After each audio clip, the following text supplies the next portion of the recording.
Fala amiguinhos do KM Garage, beleza? Estou passando aqui hoje para um vídeo rápido e objetivo, não é para todo mundo, certo? Eu sei que muitos de vocês aqui, quando vêm ver meus vídeos, se esperam um conteúdo diferente desse de hoje, porque hoje é um vídeo para donos de HB20, né? Porque muita gente tem esse problema que eu já reparei nos clubes de HB20, algumas pessoas que têm HB20, que é justamente a vida útil, né, das peças de suspensão. O meu carro, né, por ser rebaixado, ele judia mais ainda, olha aí, ó, judia mais ainda, porque as peças trabalham com mais pressão, né? Então, já é a segunda vez que eu troco bieleta em 6 meses. Além disso, tem outros barulhinhos, ai, as peças já estão aqui, ó, outros barulhinhos que surgiram decorrente também da utilização, né, porque o meu carro já tem 60 mil rodado e veio aparentar agora esse barulho na parte traseira. E aí eu já descobri que era o kit de coxim traseiro, certo? Aí nesse vídeo aqui eu vou trazer quais são as peças que precisam ser trocadas e o valor para a troca dessas peças, beleza? Então roda a vinheta e vamos embora.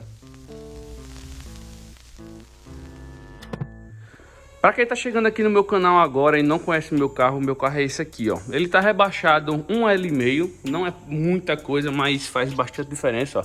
A distância que fica é de 2 dedos e lógico, né? Roda 17, então diminui mais o espaço da caixa de roda. Olha, 2 dedinhos. Certo, pessoal? Além disso aqui, né? Além do rebaixamento, também coloquei um difusor difusor de escape. Botei o couro, uma multimídia Icon e os LEDzinhos na parte de baixo. Olha aí, ó. Esse aqui é meu carro. Essas são as mudanças praticamente. Além disso, LED, né? No carro todo, na frente, atrás. E aqui, ó, o cano de escape ativo aqui, ó. O ativo aqui. Tá fechado o cano de escape, ó. Meu carro tá com 68 mil rodados, certo? Vai para 70 e começou esse barulho. Bieleta estraga a cada 6 meses por conta do rebaixamento. Não tem jeito. E aqui na cidade de Maceió tá muito buraco. E a parte traseira, que são os coxins, foi o que danificou com o tempo. E fica um barulho pequeno, mas fica um barulho chato. Um barulhozinho de vibração. Um barulhinho que não era para estar, certo? Quando eu peguei esse carro aqui, eu peguei ele com 40 mil. E foi um carro que não tinha nada a se fazer. Era um carro com 4 revisões na concessionária. E não tinha nenhum barulho, nada. Tanto que esse carro aqui eu só troquei óleo até hoje. E as bieletas, né? Agora... Agora eu vou ter que, né, ficar esperto para trocar a correia, que é a correia de comando, né? Vai ser em 100 mil mais ou menos. Vai ser a única coisa que vai ser preciso fazer nesse carro aqui. Então vamos lá na oficina. Tá aqui as peças, ó. Bieleta aqui, ó. 2 bieletas. Aqui, ó. Duas barras, duas estabilizadoras. Aqui, ó. Bucha 1, bucha 2 aqui. E esse daqui é o kit coxim, que é aquela peça maior e a sanfoninha dele, certo? Então vamos lá levar para trocar isso aqui e no final do vídeo eu trago os preços. Pessoal, uma coisa também que eu fiz nesse carro que eu esqueci foi a troca de pastilha de freio, né? Que é uma manutenção também rápida, né? Foi 60 mil km, 62 mil km mais ou menos que eu troquei. E o barulho é esse, pessoal, ó.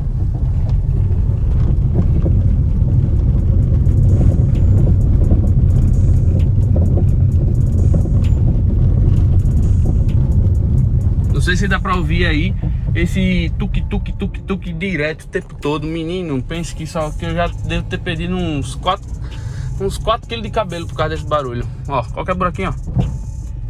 Viu aí? É um barulho tremendo. Bate demais dentro do carro. Vamos embora, que o dia vai ser curto, na verdade, né? É uma manutenção, o rapaz disse que eu deixando agora, ó, são 9 horas. Tô deixando lá agora, 1 hora da tarde tá pronto, mas eu vou buscar no final do dia. Mais uma coisa aqui, pessoal, que eu lembrei. Esse carro aqui tá bebendo muito. Eu tô achando estranho o consumo dele. Eu sei que, lógico, antes de eu ter esse carro rebaixado com o jogo de roda, ele tava fazendo em média aí na cidade 9, mesmo com trânsito, 9 na gasolina, num álcool tava fazendo 7,5.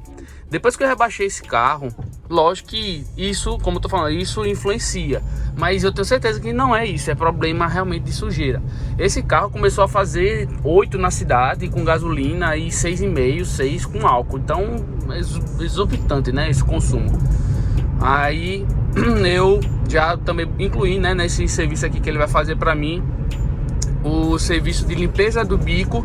Então, para vocês aí que tem problema com consumo, façam isso. Limpeza de bico, limpeza de TBI. Vão olhar também a condição, né, das velas e dos supressores. Porque esse carro aqui, se não me engano, ele não vem mais com vela, com cabo, na verdade. Ele vem com a vela e supressores. É o que faz a função dos cabos, né? Não é mais cabo e vela. E do mesmo jeito que ele não é correia dentada, é correia de comando. Então são coisas que eu soube depois que eu comprei o carro. Eu sempre fui um cara muito aficionado em carros, mas nessa época eu não procurava saber sobre isso. Hoje eu procuro praticamente todos os carros, né, para saber quando próxima compra, principalmente, eu vou procurar saber sobre essas coisas, porque faz com que a manutenção dos carros se torne mais baratas e mais duradouras, entendeu? Principalmente a correia de comando. O meu Gol passado, eu quase perdi o motor por causa de um vacilo. Eu comprei o carro, meu primeiro carro, não tinha noção de relação à manutenção, achava que era trocar vela, cabo e óleo e seguir o rumo, né? E ir trocando peça de suspensão enquanto for batendo. Mas não, eu esqueci da correia dentada e por causa disso, em um dia eu tava parado no trânsito, o carro desligou. E eu tentando dar na chave e nada do carro ligar. Aí eu pensei que fosse o quê? Bateria, qualquer coisa do tipo, né? Quando eu fui ver, foi a correia que tinha estourado. E eu empenei uma válvula de saída e uma válvula de escape. Uma válvula de admissão e uma válvula de escape. Aí levei um prejuízo aí de R$800 à toa, né? Que era só ter trocado essa correia de R$30 e não teria levado esse prejuízo. Mas como eu não sabia, eu realmente pequei, né? E o carro já tava com 110 mil rodadas e eu não tinha trocado correia dentada, que se troca por 50, 60 mil rodadas. Aí esse carro aqui, por ser corrente de comando, ele não necessita dessa troca, né, de 60 e 50, é 100 mil para cima. Tem alguns carros que dizem, né, que não precisa nem trocar, mas eu não confiaria, né? É que nem óleo de câmbio, tem os câmbios CVT agora aí, estão dizendo que não precisa trocar mais, mas eu não confio. Eu prefiro trocar e ter essa manutenção aí, certo, do que perder um câmbio, né? Então tô chegando aqui já, pessoal. Aí eu só volto aqui para buscar o carro, certo? Então não vou mostrar a vocês como que vai ser a troca. Eu só vou mostrar realmente onde é as peças, que na verdade quase todo mundo já sabe onde é que fica essas peças, né? Bieleta, as buchas estabilizadoras e os coxinhos traseiros. Não tem segredo. Bom dia, turma. Estamos aqui com o carro do homem, Christian. Diferente. A bieleta aqui, ó, bieleta velha. Bucha do estabilizador tá ali, a danadinha, vou dar uma focada. Beleza? As peças velhas, né? Aí vamos fazer a substituição e eu mostro o vídeo delas novas no lugar, instalada, tudo certinho. Batente do amortecedor traseiro, a proteção. Esse aqui é o coxim do amortecedor traseiro e o outro já tá ali, ó. O velho que a gente vai fazer a substituição. Testando o amortecedor. Beleza, turma? Vamos à luta. E essas aqui são as peças. As duas bieletas, as duas buchas do estabilizador com a abraçadeira, os dois coxins do amortecedor traseiro e os dois kick batentes do amortecedor traseiro. Voltei, pessoal, com o resultado final. Eu deixei o carro lá e só fui buscar no final do dia, mas foi serviço para 4 horas, certo? Ele trocou todas as peças que eu comprei, né? Que foi a bieleta, a borracha estabilizadora e o coxim de trás, né? Junto com a coifa. E aí, além disso, ele também fez uma revisão e o meu carro tava com alguns problemas que eu também vou citar nesse vídeo aqui, porque muita gente também tem esse problema que eu sei. Por quê? O meu carro tava com um problema de ficar rotação variando, descendo um pouquinho, subindo, descendo, subindo, descendo, subindo, e o carro fica empurrando. Para carro automático ele fica empurrando. E aí eu não sabia o que era, fiquei com medo de ser algum problema sério, mas só que eu lembrava que um Cruze que tinha lá em casa fazia essa mesma coisa. Aí eu, por ser pequeno, ser mais novo, não tive interesse em saber como foi que resolveu, mas só que hoje eu consegui resolver e eu sei o que é e vou dizer a você como resolver. Primeiro, limpeza de bico. A sujeira faz com que o bico fique desgovernado e fique injetando de forma errada e aí o carro fica fazendo essa rotação. Segundo, tem uma coisa também que além disso, né, além dessa rotação fazia muito, que era quando eu pisava no acelerador, ele quando chegava na altitude ele dava uma morrida e depois voltava, né, mas já tinha perdido um grande desempenho nessa enguiada que ele dava. Limpeza de TBI. Então, pessoal, vocês que tem esse probleminha é simples de resolver. Limpeza de pingo, limpeza da TBI, beleza? Além disso, ele também verificou, né, os cabos, as velas e os supressores, né? Ele verificou, tá tudo ok. E verificou também todo o meu sistema de fluido e os filtros também, né? Então, tava tudo ok, tudo certinho, tudo no nível. E fez essa limpeza e o carro parou de dar esse problema de variar, né, a rotação, além da questão de perda de desempenho. Então o carro ficou mais econômico. Também percebi que antes o meu carro na cidade estava fazendo 8, 7.9, 7.8 e agora já está fazendo 9. Tá tudo muito bom, tudo muito certo. Barulho zerou, meu amigo, zerou. O carro tá um silêncio só. Até quando eu ia subir a ladeirinha da minha casa, o carro, quando destressava a suspensão, quando folgava e pressionava, ele dava um estralo lá atrás. Não tá mais, o carro tá totalmente silencioso. Perfeito, maravilhoso. E faz barulhão no carro, é isso aqui, ó. Desse lado aqui eu vou deixar. Essa folguinha na bieleta, pessoal, que faz todo o barulho no carro na parte da frente. Meu amigo, faz um barulho que parece que o carro tá desmontando. Só essa folguinha aqui, ó, que é mínima, ela já começa a fazer um barulho terrível. E é muito comum para quem, principalmente quem mora em uma cidade que pega pavimento de asfalto e paralelepípedo, né? Porque aí a trepidação faz com que ela crie essa folga. E principalmente para quem mora na cidade onde tem muito buraco. Nesses buracos, quando a gente cai, ela força mais ainda e quebra mais rápido.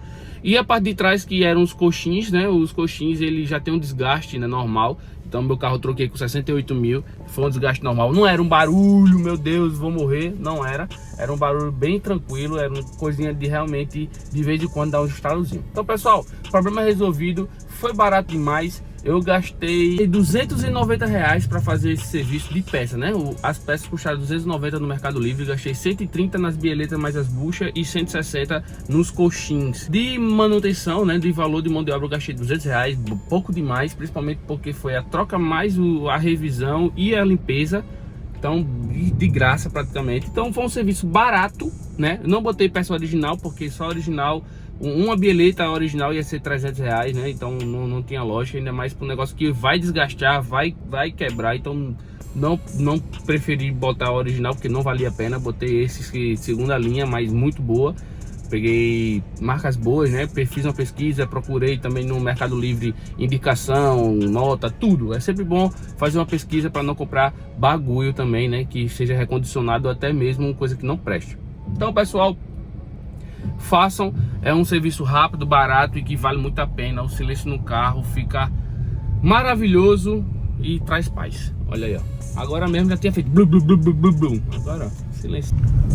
Olha só. Uma rua normal de paralelepípedo. Zero barulho. Então, deixa o seu like, se inscreva, deixa o seu comentário se você tem algum problema crônico, se você quer saber alguma coisa, que eu vou tentar te ajudar. Tamo junto, tchau, tchau e até o próximo vídeo.